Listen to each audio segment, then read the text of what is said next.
You don't need me to tell you that sharing valuable content is super important when it comes to growing your podcast.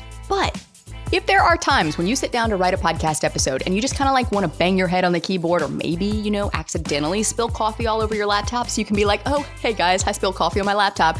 This is the reason why we don't have a new episode this week. Then this episode is for you. I'm going to walk you through exactly what I do whenever I run into a case of podcaster's block and I'm like, holy cow, I have an episode that needs to go out, but I don't know what to talk about. And I'm going to show you how to work through it. Because as experts and as the host of your podcast, this is going to happen. You are going to run into those times where you just don't know what to talk about because you feel like you've already talked about everything there is to talk about your topic. So keep listening because we're going to unpack exactly what to do and how to fix it. Welcome to Insider Secrets to a Top 100 podcast. I'm your host, Courtney Elmer.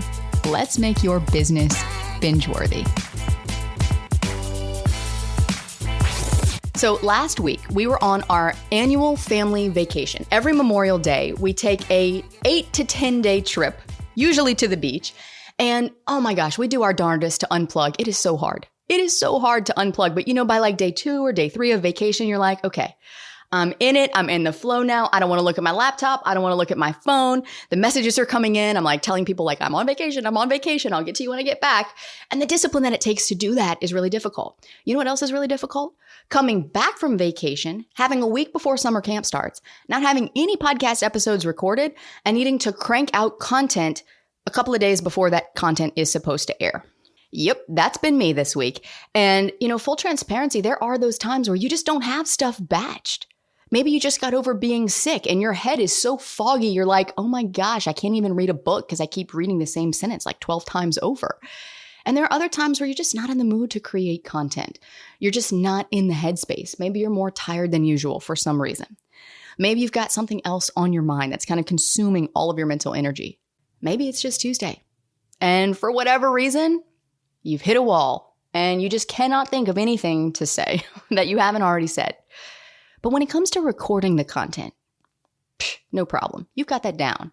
You hit record and suddenly it's like you're in your element because you love connecting with your audience. You love podcasting. You love being a host. And every time you finish recording an episode, it's like you're on cloud 9. It leaves you feeling great. It leaves you feeling like you're on this high because you just got to talk about something that you're really passionate about. And it's okay. Us podcast hosts, we're kind of weird like that. It's fine. So if recording is like super easy for you, then why is it sometimes a struggle to actually come up with the topics to talk about every week? We're experts. And you started your podcast because you really love like whatever it is you talk about, but creating content and talking about that same thing every single week after week after week for the indefinite future of your podcast, let's call it what it is. It gets boring. It gets boring.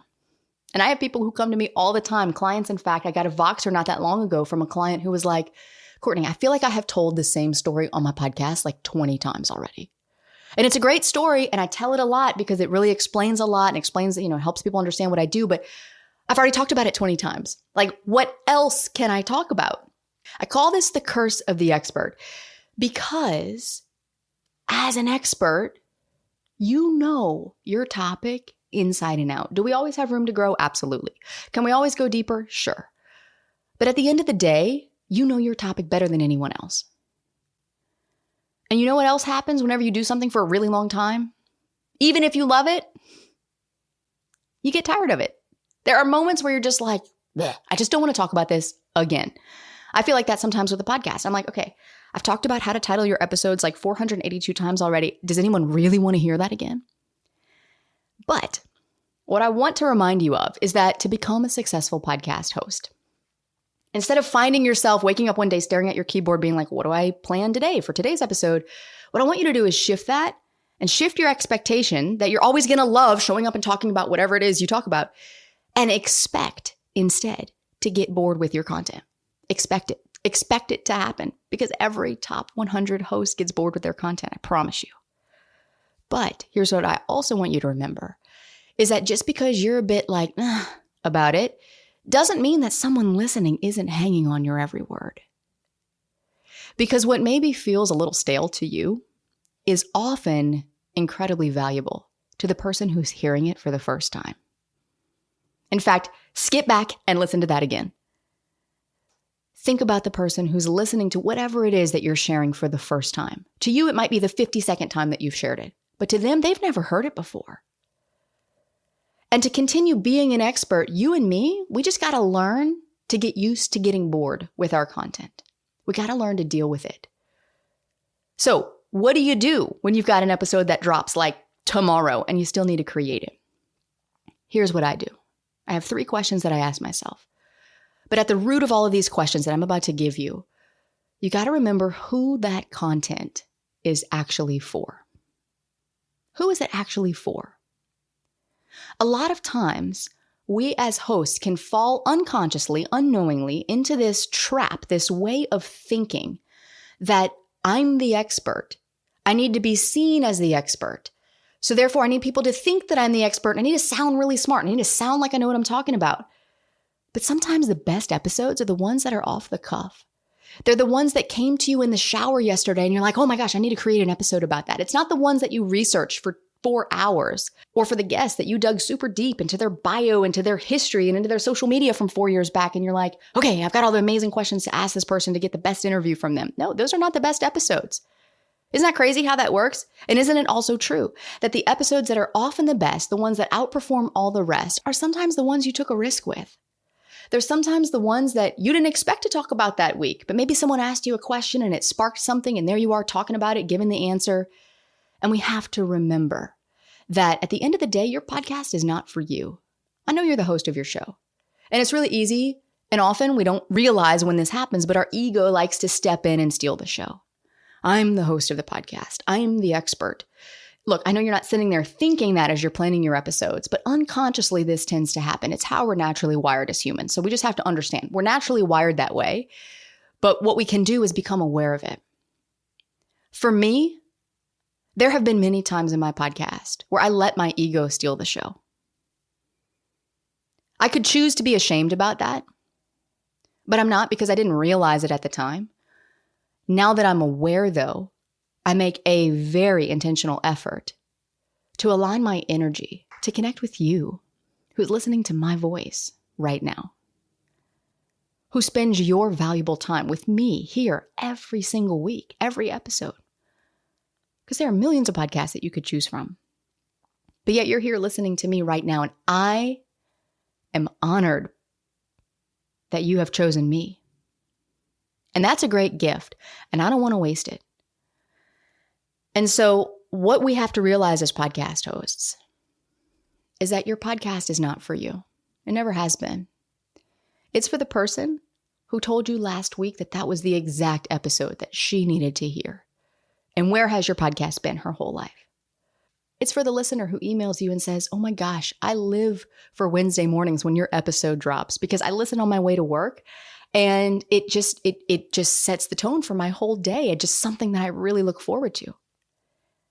For me on this show, it's for the person who finally just bought their first microphone. After 2 years of dreaming about it, they are desperate not to fail. It's for the person who's been podcasting for over a year, but who's still struggling to cross that first download milestone from 0 to 1,000 downloads an episode. And it's for you listening to my voice right now. So here's the deal. When you get stuck on what to talk about next, I want you to imagine your listener. They are sitting across the table from you. You're having a cup of coffee and you're having a conversation. Maybe they're picking your brain a little bit because they know that you've got a lot of knowledge to share. What are they asking you? And here are the 3 questions. And if you're in a place where you can write this down, jot this down and refer to this next time you go to plan an episode. Number 1, what are they wishing that you would talk about next? Number 2, what questions are they asking themselves that maybe they're too afraid to ask you, but that you have the answers for? And then the third, and my favorite, is what mistakes are they making right now that they don't know they're making, that you can help them avoid? These 3 questions are simple. It's not rocket science, but it goes back to human psychology. It goes back to energy and how when we show up with the intention to serve, in a sense, we're reaching our hand out and saying, I can help you. Come with me. That creates trust. And it allows our listeners to reach out and take our hand. Metaphorically speaking, of course. But that right there is powerful. That right there is so powerful. So if and when you run into a podcast block, I want you to ask yourself these 3 questions. These 3 questions have always helped me get over the staring at the blank cursor on the screen syndrome and back into creation mode.